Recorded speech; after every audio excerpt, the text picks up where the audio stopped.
ଆଜି ରବିବାର ଥିଲା ଯେହେତୁ ଖୁସି ବାପାଙ୍କର ଆଜିଠୁ ନାଇଟ୍ ଡ୍ୟୁଟି ସରିକି ଡେ ଡ୍ୟୁଟି ଚାଲିବ ସେଇ ସୁଯୋଗରେ ଆଜି ବୁଲିବା ପାଇଁ ଯାଇଥିଲୁ ଆଉ ଏତେ ସୁନ୍ଦର ଜାଗାକୁ ଯାଇଥିଲୁ କହିବାକୁ ନାହିଁ। ଦେଖନ୍ତୁ ସାଙ୍ଗମାନେ ମହାନଦୀ ଶୁଖି ସାରିଲା ପରେ ଯେପଟୁ ଶୁଖିଯାଇ ସେଇପଟୁ କେତେ ସୁନ୍ଦର ସେ ଚାଷ କରୁଛନ୍ତି ଆଉ ମୋ ମନ ସେଠି ପୁରା ଲାଖିଗଲା ସାଙ୍ଗମାନେ। ସେଇ ସୌନ୍ଦର୍ଯ୍ୟ ଛାଡ଼ିକି ଆସିବା ପାଇଁ ଜମା ଇଚ୍ଛା ହେଉନଥିଲା।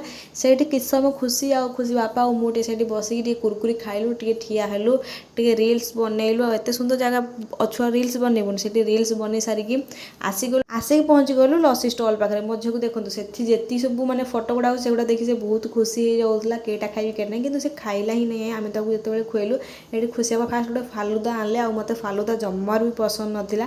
ଦେଖନ୍ତୁ ଖାଇସାରିଲା ପରେ ମୋ ମୁହଁଟା କେମିତି ଲାଗିଲା। ଖୁସି ବାପା କହିଲେ ଟିକେ ଭିତରୁ ଖାଉ ଭଲ ଲାଗିବ, ହେଲେ ବି ମୋତେ ଭଲ ଲାଗିଲାନି। ମୁଁ କହିଲି ନା ମୋତେ ମୋର କାଜୁ ଲସି ଆଣିକି ଦିଅ। ତାପରେ ମୋତେ କାଜୁ ଲସି ସିଏ ଆଣିକି ଦେଲେ, ତାପରେ ସେ ଫାଲୁଦା ଖାଇଦେଲେ। ଆଉ ତାଙ୍କୁ ଫାଲୁଦା ବହୁତ ପସନ୍ଦ, ଜମା ମୋତେ ପସନ୍ଦ ନାହିଁ। ଆସିଲା ବେଳେ ମକା ବାଟରେ ବିକ୍ରିଥିଲା, ମକା କିଣିକି ଆଣିଲୁ। ସାଙ୍ଗମାନେ ଆଜିର ଭିଡ଼ିଓ ଯଦି ଭଲ ଲାଗିଥିବ ନିହାତି ଚ୍ୟାନେଲକୁ ସବସ୍କ୍ରାଇବ୍ କର, ଆଉ ଯେଉଁମାନେ ମୋ ଚ୍ୟାନେଲ ନୂଆ ଅଛନ୍ତି ନିହାତି ସବସ୍କ୍ରାଇବ୍